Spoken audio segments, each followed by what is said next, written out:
So here we go again mga solid kong katambay, ayan. So ito na po yung sa tropang grab food mga solid kong katambay, ayan. Ayan, sa kaibigan natin na si Makoy, ayan.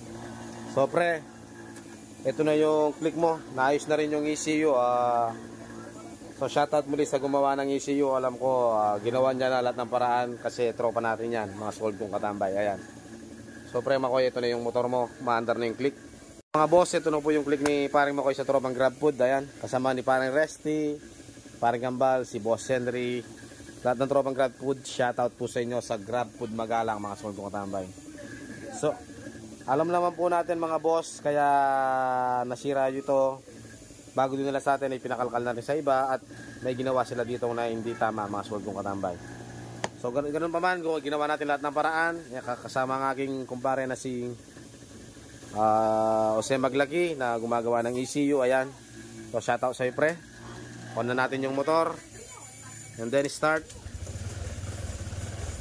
Alright, so as you can see mga boss, maandar na yung click, ayan o. So ready for fire na po, ready nang umarangkada sa daan to at maghanap buhay mga solid kong katambay.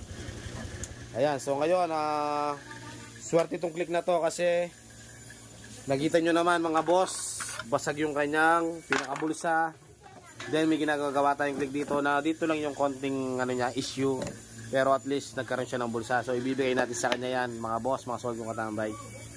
And then bibigyan natin siya ng yung araro. Ayan, may naitabi na akong araro dito kasi puro basag-basag yung nito mga solid kong katambay, para medyo makuswel naman yung may-ari. So muli mga solid kong katambay, hanggang dito muna. Papakita ko na lang yung final update nito. So maraming salamat sa inyo and God bless sa ating lahat mga solid kong katambay. Ingat po tayo lagi. Teammates lang ang sakala.